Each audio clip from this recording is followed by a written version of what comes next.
Hello everyone, welcome to my playthrough of Stinger for the Nintendo Entertainment System.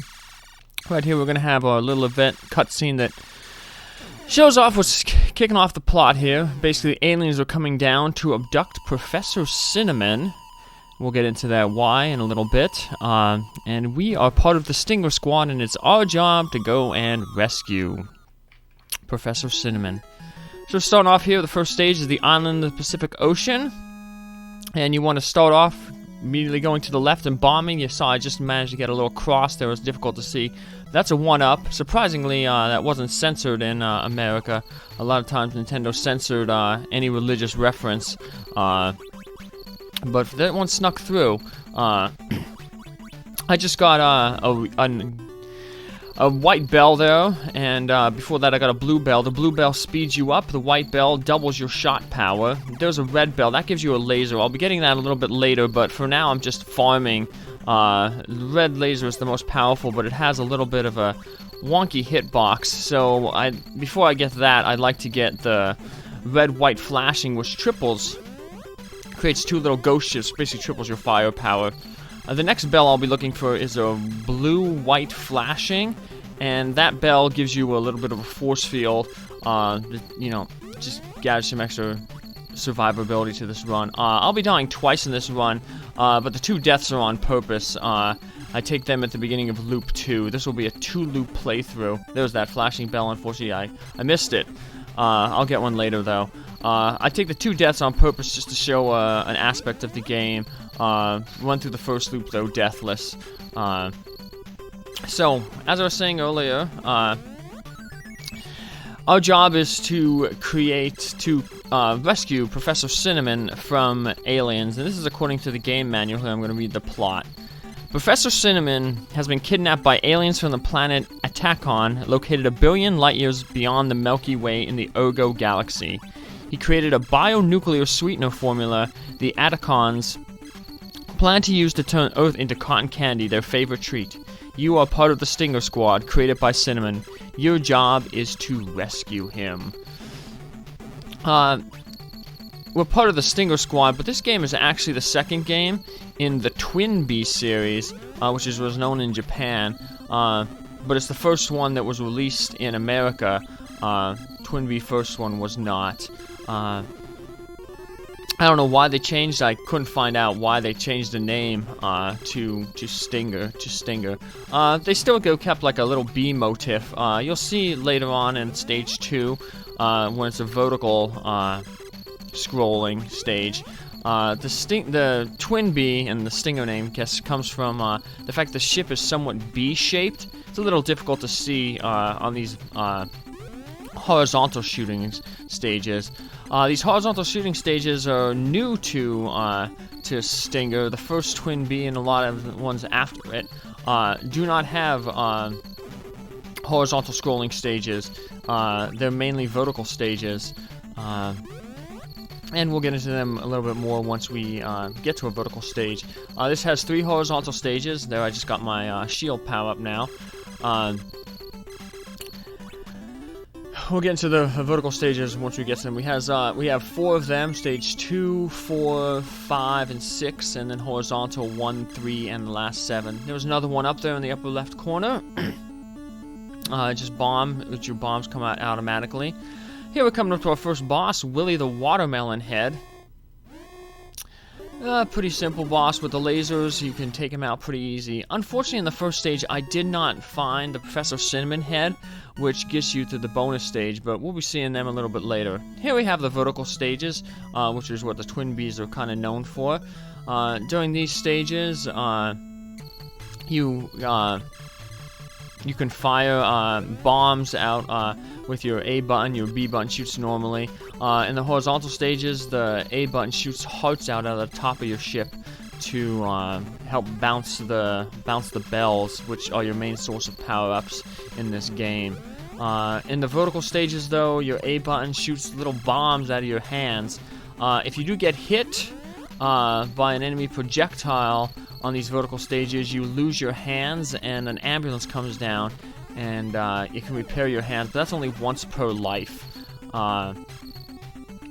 Also, once per life, if you die, your soul comes out of your ship, and you can recollect your ship, and it repowers you up to your normal stage, whatever you wore when you died. But if you die again, you will not get a soul back. I guess that keeps you just from balancing the game, keeps you from never having to repower up again. You basically get one free return to your normal power. Then the rest after that, if you die again, you have to earn. That's why I take the 2 deaths, just to show you that little mechanic in the game on the beginning of Loop 2. But right now, we're still on Loop 1. We're on stage number 2, the Undersea Kingdom in the Indian Ocean. These stage names are taken directly from the manual. I'll link that in the video description below. And we're coming up here on our second boss, Sigmund Squidmund. He'll go down pretty easy with the power of the lasers. Speed running in this game, you want to use the lasers, because similar to Solar Striker, the other LP that Let's Play that I did earlier on this channel, you really only get time, save time at the bosses by taking them out quick. So this is what happens if you collect the Professor Cinnamon head during the game, during a stage.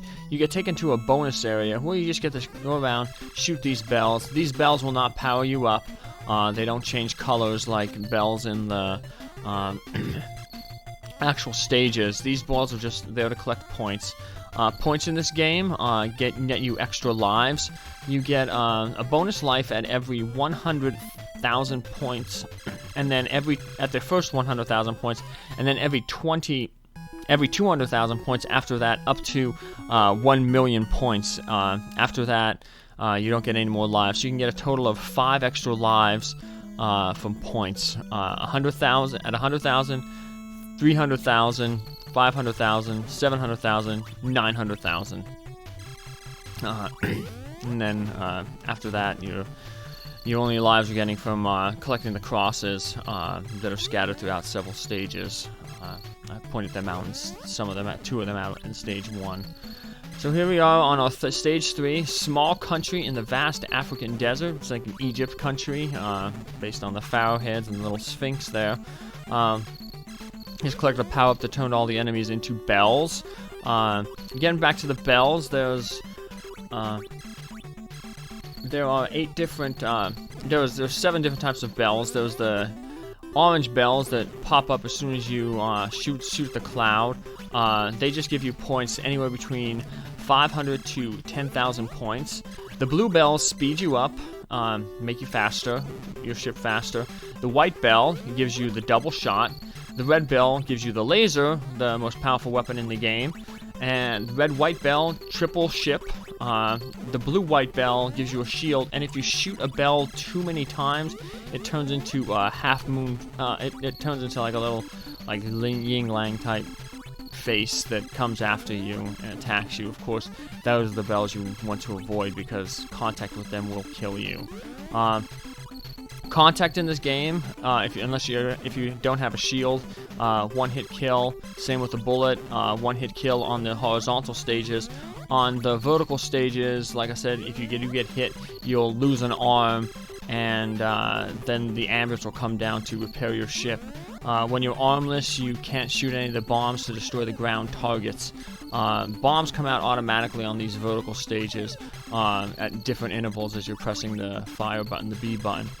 The A button, which normally bombs in the vertical stages, is instead replaced by a heart icon, which can bounce the bells up if you're underneath them. That's one of the trickiest things. Once you get powered up in this game, it gets much easier, but powering up is difficult at first because you're concentrating on bouncing the bells and trying to get the power-ups that you want. While avoiding the enemies and trying not to die. So if you speedrun this game or looking to power up like that, a lot of resets in the first stage because sometimes you just do not get the power-ups you're wanting.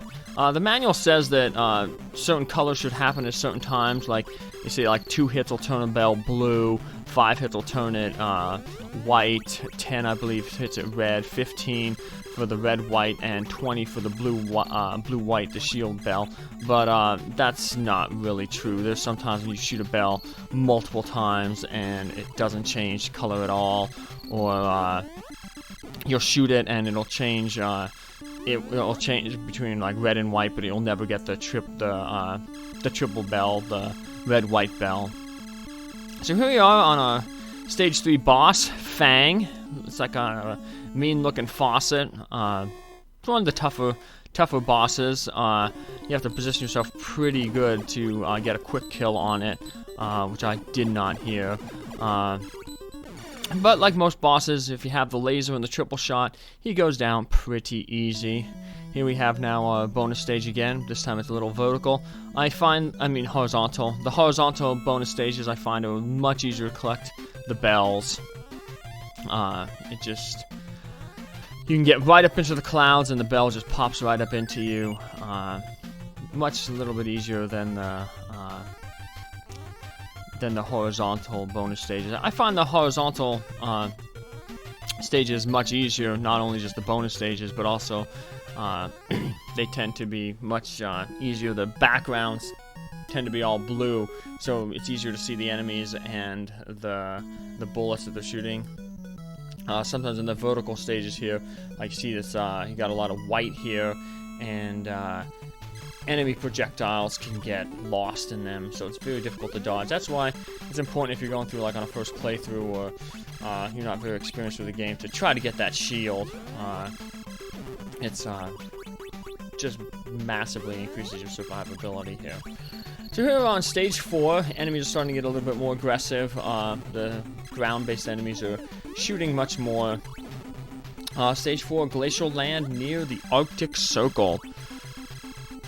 And one thing I haven't gotten to yet here is the enemies. The enemies in this game are kind of weird. They're not your typical, you figure you're fighting aliens, you have UFOs and flying saucers and stuff like that, but these tend to be like different enemies based on different things. Like for instance, for stage 1, a lot of the enemies are like food-based, fruit-based. You had watermelons, you had tomatoes, you had like little garlic-looking heads. These enemies here seem to be like household type stuff. It's an old 80s game, so you had big TVs, fat TVs like that, and here's fans, and records. No MP3s or compact discs back then. These are just the records. There's some kettle pots as well. So it's kind of like a little bit of an irons, telephones, rotary, if you noticed. So it's kind of like an interesting trip back in time to see a lot of these things that probably some kids today growing up wouldn't notice, wouldn't realize what they were, like how to use a rotary phone, or just how big TVs used to be, or even records. So much has changed. It's an interesting little blast in the past. So we're coming up here on stage 4 boss, Luther. He kind of, I guess, looks like a CB radio, little antenna that kind of rotates around him. We don't get to see too much of him. That's one of the reasons why I take the 2 deaths in the second loop, is because I want to show off the bosses a little bit more and actually what they do. So I go through that loop without the laser and the triple ships. I go through. It's a little more difficult because it's loop 2, so the difficulty does increase. But I just figured on the easy loop difficulty, I would go through, fully powered up. I will be powered up somewhat when I go through the second loop, but we'll get to that when we get to it. So here we're getting on to stage 5, country in South America. The enemies in this stage are kind of like household tools. We have some hammers here coming up, and we have like trampolines, volleyballs here. So it's like sport and house goods. Getting the professor's heads pretty early. I think those enemies look like, kind of like rings to me. Some things are a little difficult, like I said, on the vertical stages to pick out pick out the projectiles, but also some of the enemy sprites can kind of blend into the background. It can be a little bit difficult to pick up, especially if they're somewhat translucent, like those what looks like rings. These little trampoline little thingies there too, also a little tough to pick out. There are those ring enemies once again. Getting back to the enemies, this is a shoot 'em up game, a shmup, but it's a special genre of shmup. It's kind of call them cute 'em ups, where you know, it's not overly graphically violent. There's not like massive explosions. There's no blood. It's kind of more like kid friendly.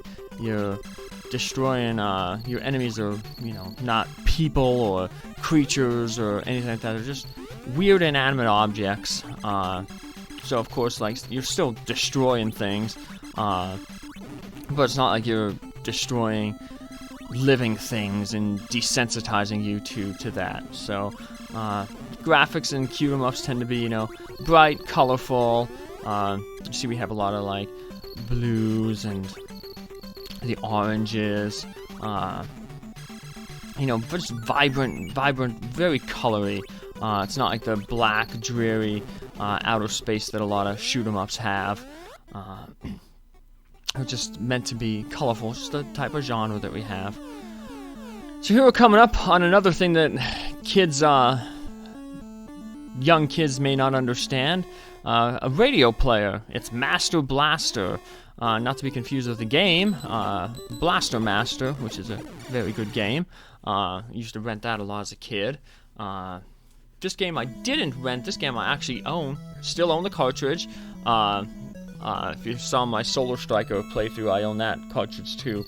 I don't own a lot of cartridges of games that I had as a kid. A lot of old Nintendo and Super Nintendo games got sold, but some of the ones that really resonated with me, I kept, and this one did.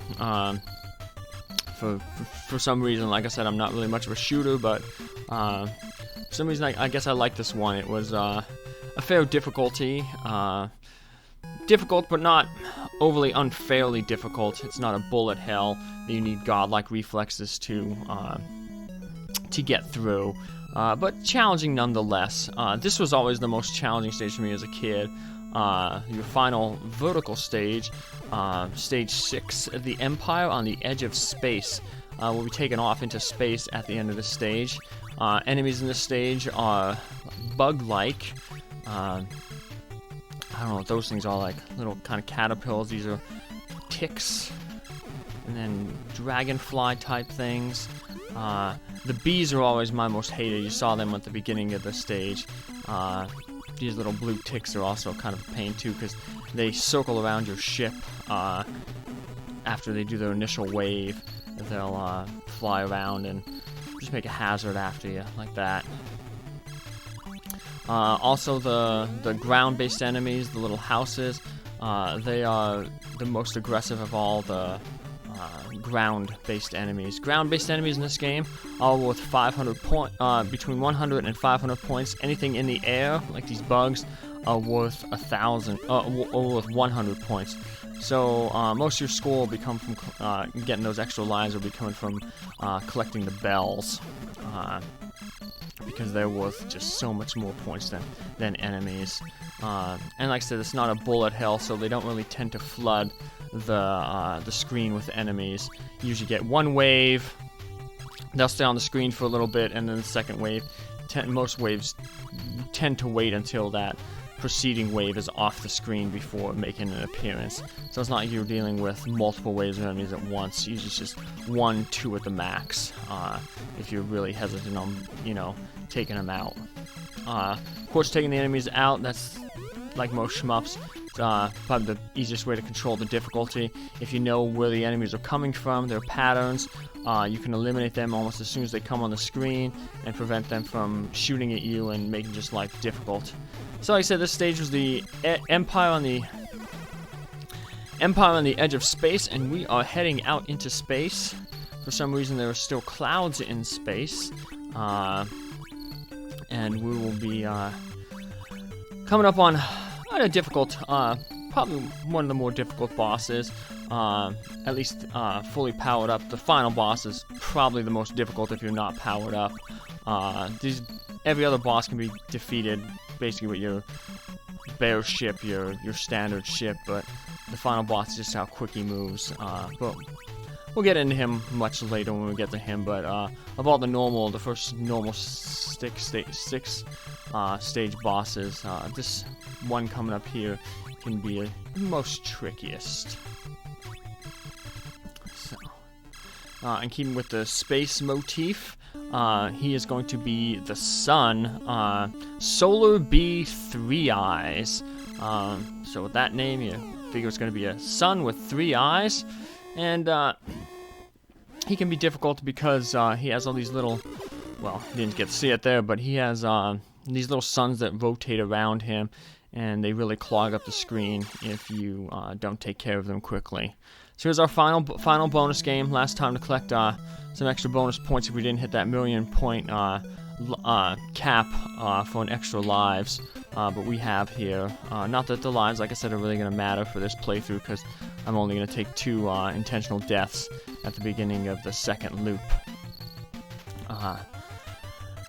But you know, it's just, I guess, ingrained into us to go after points in these type of games. Of course, if you're doing a speedrun of this game, you want to avoid all the professor heads, because that just takes extra time. So, here on our final stage, outer space, where the hostage is hidden, we have a little Konami man swimming by. He's the guy who's going to throw us out bells to power ourselves up in this stage. The enemies in this stage are miniature versions of the bosses. So we had the stage 1 boss, the watermelon, popping up there. We had the Sigmund Squid coming up right here. These guys ain't really boss, but they kind of, I guess, can resemble the Fang, the third boss. They're the same color, and kind of like a little Sync type enemy. There's the Sun enemies, stage 6, the Luther enemies, stage 4, we have some buckets there which on a boss, but like I said, most of the enemies are miniature versions of the bosses that we encounter throughout the game. The Luthers, again, the stage 4 boss, popping up. None of the bosses are really none of the enemies here are all that difficult. Have simple patterns. The only ones that can be tricky are the suns, so you want to stay in the middle of the screen, because the suns, unlike all the enemies, will approach from the left side of the screen, and if you're hugging the left side of the screen, just to give yourself the most distance between most other enemies, they can come up, sneak attack you, and take you out with just a hit. Because like I said, collision damage, unless you have the shield, is 1 hit, 1 kill.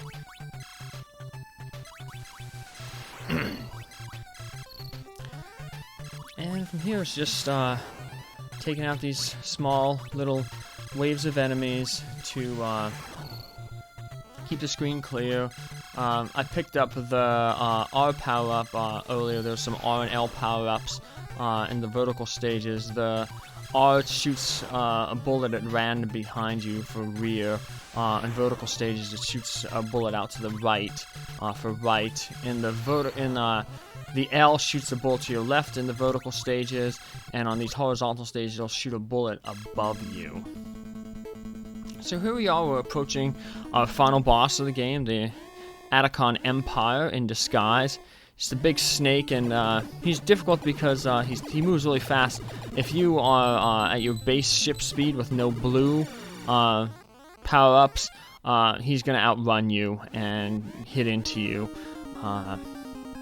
There's a quick kill for him if you can really fast button press. I unfortunately cannot button mash really fast, so unfortunately I don't think I'll ever get world record in this. I have 3rd rank right now on speedrun.com. So here we have the ending here.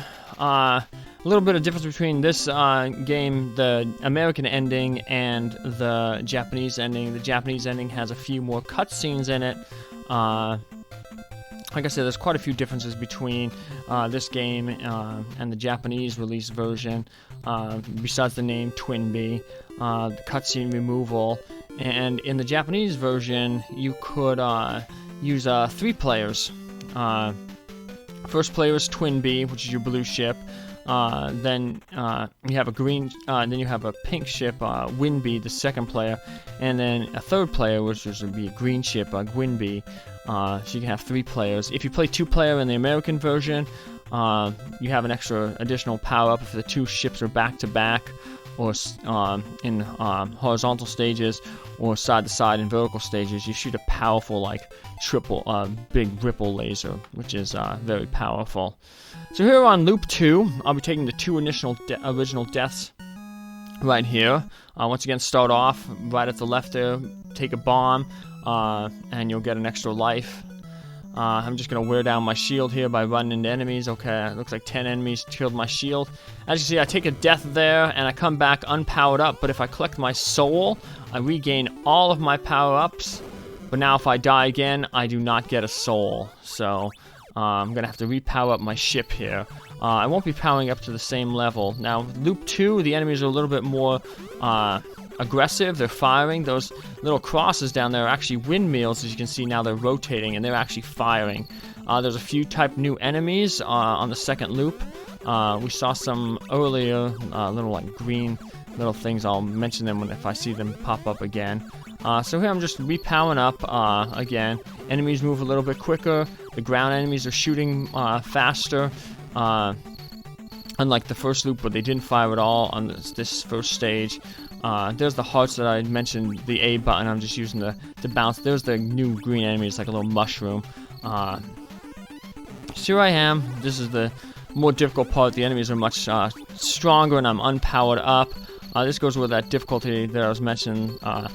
Trying to power yourself up while avoiding all these enemies can be very difficult. But once you're powered up, like I said, it can get pretty easier. So now I get the white laser. Power-ups in this game are stacked by kind of a priority. If you get a weaker power-up while you have a stronger power-up, it won't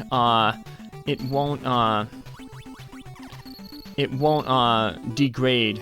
I missed the triple shot for a reason. You'll see in stage 2 why I decided to avoid getting the triple split shot. Right now, this is what I'll just be using for the first stage and for most of the second stage: the white laser and the shield. As I was mentioning, the power-up system. So the red laser has priority over the double shot here. So if you had the laser shot, say I got a red laser shot right now, the only way to be able to get back down to the white would be to die, because if I collected a white bell with the laser would take priority because it's a more stronger weapon.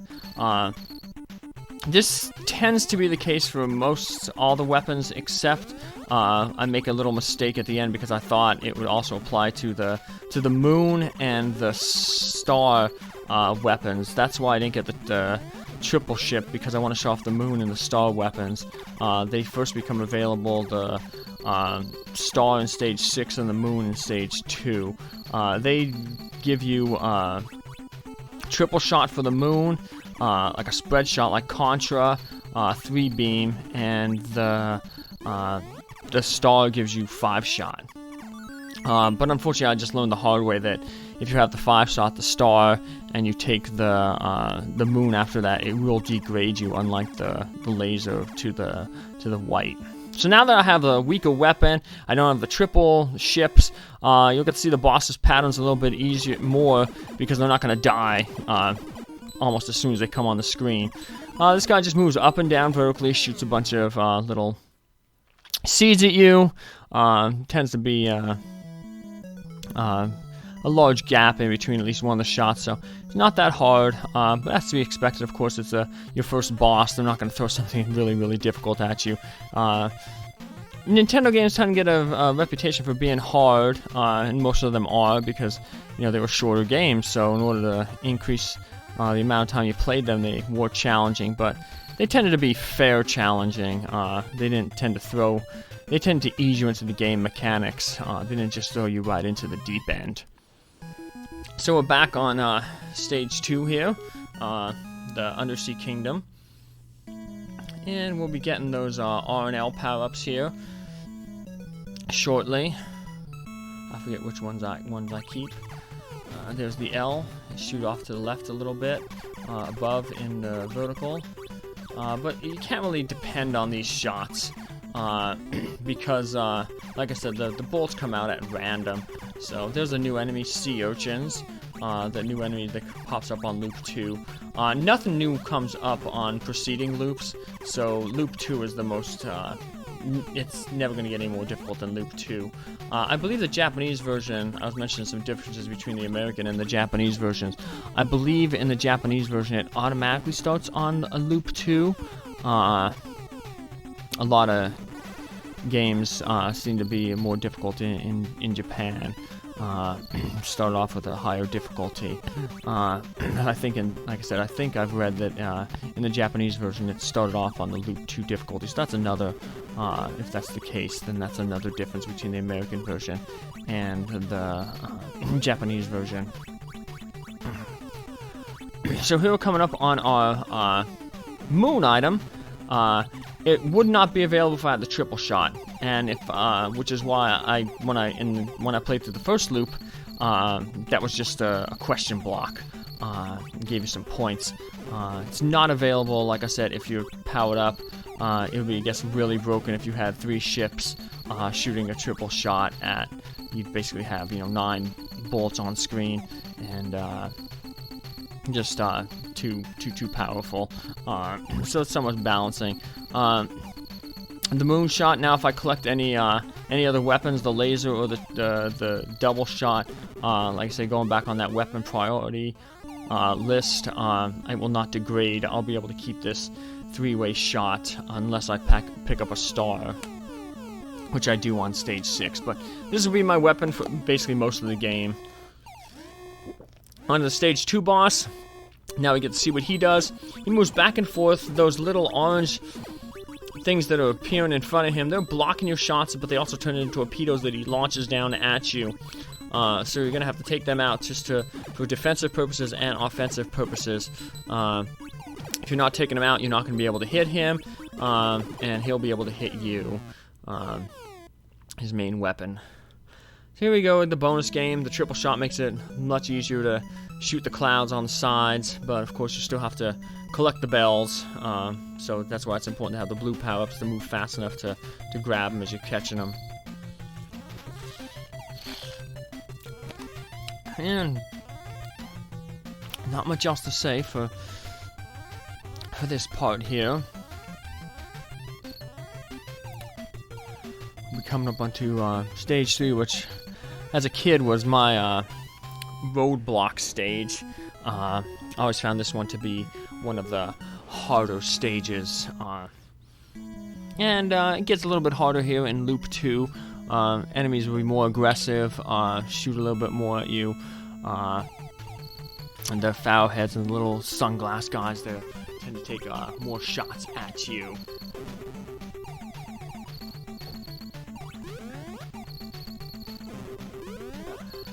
Sorry for the silence there. One of my little critters is making a little bit of a problem. I gave them some snacks, and they want to do a little bit of fighting over them. Yeah, speaking of cute 'em ups, right here under my hand right now. Of course, you can't see it because you're not here, but I have one of my rats, Bert. He's a little cutie. You can see some video of him on my YouTube channel, along with some of my other critters, Oni, Prince Celestia, and some of my past critters from my past rats and my current dog. So, yep, little cute 'em ups here, and now that I'm giving Bert attention, his sister Celestia is coming out and being like, hey, I want some of that. Rats, I know they get a little bit of a bad rap, but they're wonderful, cute, affectionate pets, really smart. So if you're if you're a fan of rats, check out some of the videos that I have of my rats. Like comments about them as well, and consider adopting. I get all my guys from rescues. Virginia Beach SPCA is where I got Mr. Bert and Mr. Ernie, and the St. Nicholas Mouse Rescue was the saviors until I adopted her of Celestia here. Yeah. Good little critters. My dog Spartacus, his videos are also on YouTube. He's also a rescue from Hillside SPCA. If you're thinking of getting an animal, always adopt, don't shop. And when you get an animal, control, as Bob Barker used to say on The Price is Right, control the pet population, have your pet spayed or neutered.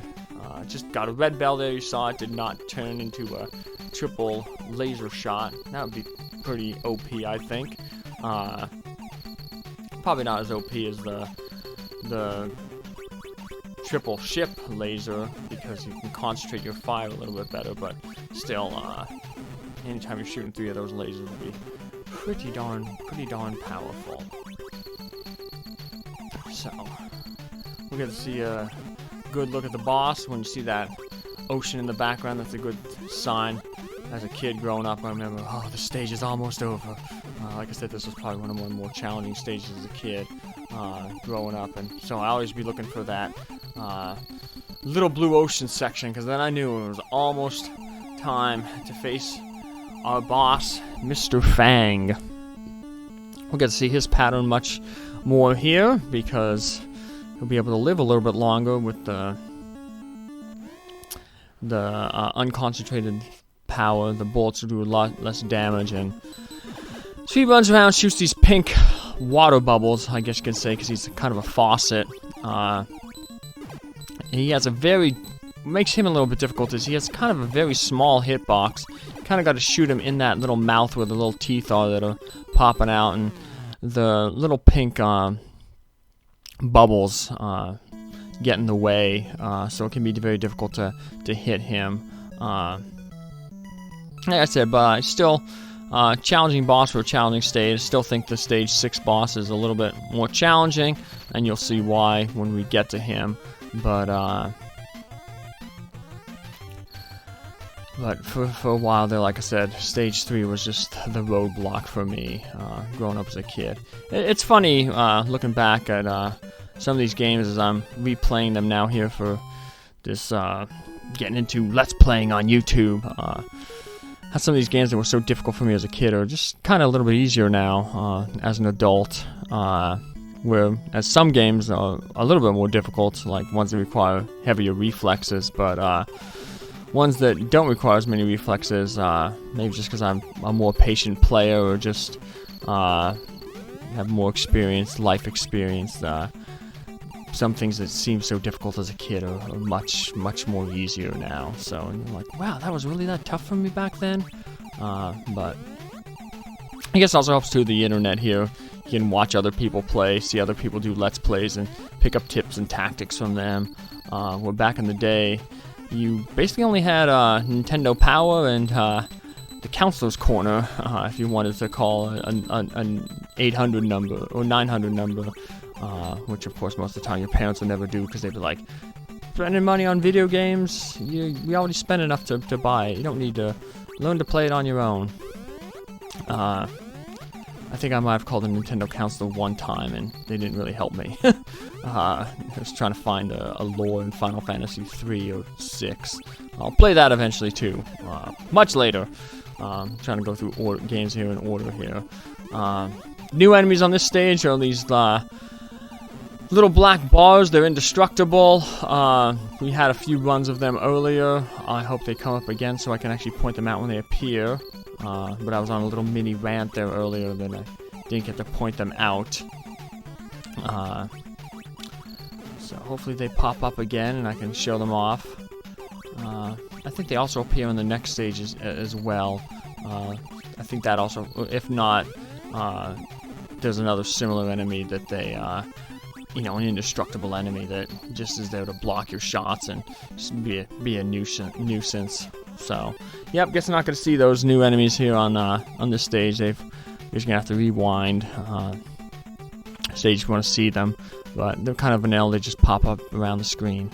So we're back on Luther. We'll actually get to see him actually do something now. He just shoots this little antenna that rolls around. As long as you're fast, have a blue bell, you'll be able to outrun that little antenna that rotates around. So it's not really a problem. And luckily, he doesn't shoot any shots at you that, would hinder you. That would make him pretty difficult, but they were generous here. Maybe because the lesser difficulty, because like I said, this is a cute 'em up, so it's probably aimed at a lower aged audience. So they didn't want to make it super, super difficult because, kids tend to have less patience and less, desire to push through things if it's challenging and frustrating. Which is weird because, kids at the time, of course, would have the most time to spend. I know as an adult, I rarely have time between work and critters and just going to the gym, working out, and all that stuff. I really have time to play games. So it's kind of a luxury when I do get an opportunity, unlike growing up. So kids, when your parents say it's the best time of your life when you're young, they really mean it. Because growing old can stink. Too much responsibilities. Adulting is not as fun as it's made out to be. You're spending more time at work than you do at school every day. At school you have like 6.5, 7 hours. With work I'm pulling like basically 9-hour shifts between the drive to work, after work, 8.5 hours a day, and then driving to and from work in a little over 9 hours. So, but at least I got my weekends off. So, like I did with school, but still, listen to your parents, kids. Man, I sound like an old man here. An old man playing old video games. But these are the types of games that I grew up with. Good old Nintendo. So, this is my first console system. Although I did play a lot of Atari. Two of my cousins had Atari. And so whenever I'd go visit them, we'd play the Atari as well. I was a big fan of Keystone Capers and Moon Patrol. Those are the two games that I loved as a kid on the Atari.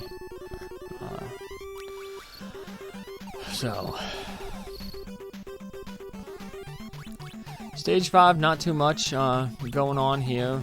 We're going to see the good old Master Blaster again coming up. Same thing, and my critters were getting impatient. They're like, Dad, when are you going to do this? Finish this Let's Play. We want attention. No children of my own, just four-legged ones. Probably how it's going to be for most of my life, I imagine. So he just runs around, shoots his music blocks at you. Not too difficult, especially with the triple shot. It's able to take out pretty much all his shots, which also come out in triples. So here's something interesting I haven't touched on. Most vertical bonus stages, it can vary. The clouds here are moving left to right, right to left. In other vertical bonus stages, the clouds are moving up and down. So it has a little bit of variety to these bonus stages. But for the most part, like I said, they're just very similar. You just collect points and get those extra lives.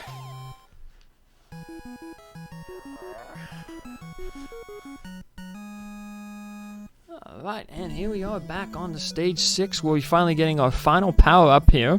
The sun, or the star. Well, the sun is a star. Here it is right here. And that gives us a 5-way spread shot here.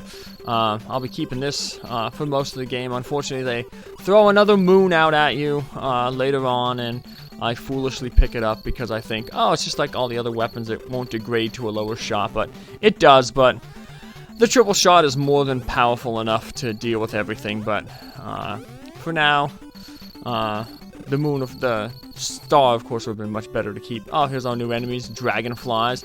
Circle around you, like the records in stage 4.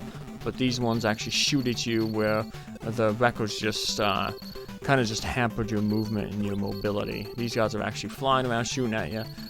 So thankfully I have the shield there to absorb some shots, keep me from experiencing my third death,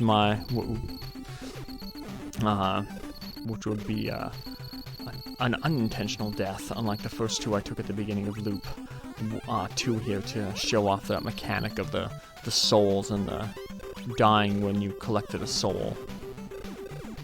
So, we're nearing the... You said we're going out to outer space here. They're really throwing out those dragonfly enemies at you. I said they limit your movement and they're shooting at you, so very, very difficult. I guess the Emperor being defeated once is like, gotta pull out all the stops. Gotta keep you from, defeating me again, but you have to defeat him again because the fate of the Earth is on our hands. So we do not want it to be turned into cotton candy. Kind of seems a little bit of intense to travel a billion light years just to get a bunch of cotton candy. Seems like the resources required to travel a billion light years would outweigh the cost, the benefit of just a whole bunch of cotton candy. But video game plots in the 80s. What can you say? They weren't supposed to make sense. I guess you're supposed to have fun with them. Another thing of adulting, things that you start analyzing things too much. This is just a dumb little time waster game. We shouldn't be analyzing its plot. It's just there for mindless fun. Excuse plot, basically. We gotta have a reason to fight aliens. They want cotton candy. There we go. So, here we're coming up on the Sun Boss. We'll finally get to see actually what he can do. He basically surrounds himself with these little green flames that can fill the screen up if they're not taken out. Very similar to the second boss, the Squid, where they're an offensive and a defensive tool for him. Defensive in the sense that they block your shots, preventing you from hitting him. Offensive in the sense that as they rotate around, they can potentially hit you. He's basically trying to ram you. If you have speed up power-ups, which I do because I've collected several blue bells, you'll be able to move out of his way, his ramming fast enough. This is where the triple shot or the 5 shot comes in handy, because when you're dodging him, you can still be shooting him off to the side. As you see, the rightmost bullet of there is often striking him, depending if I don't dodge too far over. Then the right-hand bullet can still strike him. And we're going on to final stage. Didn't get a professor head in that last stage, but I think by now we know what the bonus stages look like. So, don't we, Boat? Yep, Mr. Boat here is being the most friendly right now. He's looking for the most attention. Oni and the princess are they're out chewing on things and grinding their teeth. That's interesting. Rats, one thing about rats, their teeth never stop growing, so they have to be always chewing on things to grind those teeth down. Yep. Like I said, they make wonderful pets. Just make sure you have plenty of things for them to chew, because they will chew on anything they can get their hands on, including your video game cords. I had them chew one of my controller cords once, and one of my adapter cords one time, and had to replace them, but thankfully through easy to get either on Amazon or your local hardware store for the adapters, Circuit City or Radio Shack. which are both kind of dying stores, I think. You don't see them around too often much. Few mom and pop electronic stores we do have around where I'm at. So, right now what we got is aggressive mini bosses, really shooting lots of bullets at me, unlike the first loop. Like I said though, but it's second loop, it's supposed to be more difficult, but it's not going to be that difficult that we won't be able to complete the game, you know, without dying again, or dying unintentionally here. Once again, the sun enemies, one thing you notice that they do is they can, if they go off the left side of the screen, they pop up on the right side, or if they go off the right side of the screen, they pop up on the left. So, it just adds to the difficulty, though. As I mentioned earlier, I think they're probably one of the most difficult enemies. Definitely on this stage, the most difficult enemy, one of the more difficult enemies in the game. So now we have the snake here, the final boss, and very similar. He doesn't shoot, he just tries to ram you, but he's fast. If you don't have the blue bells, he is going to ram you. His tail can, of course, get in the way, but as long as you have 2 or 3 blue bells, you'll be able to outspeed him. Just lower him over to one side of the screen, back it up, let him charge into your bullets, your shots, and eventually you'll take him out. As you can see, how much easier the laser makes things, how much more powerful it is compared to just the regular triple shot, the bullets. So even though you're striking them 3 times, the laser's more than 3 times powerful. So that was my 2-loop playthrough of the game. Like I said, the difficulty will not increase after this, so there's no reason other than just, you know, for show to keep playing the game. If you're going for like a high score or something like that, there's no real reason to go on after this. So I'll be ending the video once these credits go through. Once again, I'll review it like I did for Solar Strike of the last game. Overall, it's a fun game, I'd say. Collecting the bonuses takes you about less than half an hour. You can probably do it in like 25 minutes if you first time going through. Like I said, there's a few difficult stages, but patterns aren't that bad to memorize and learn. And once you do, that takes a big difficulty part out of the game. Graphics are nice, bright, colorful, fair challenge. I'm sure you can probably find this game on Amazon. Probably cheap. Like I said, overall, it's a fairly fun game, and if you find it anywhere and find it for cheap, why not pick it up? It's a fun time waster. It's not too difficult, easy to get into. So thanks a lot for taking this time to watch through this video with me. I'll see you again for future Let's Plays. Take care. Have a good day. Bye.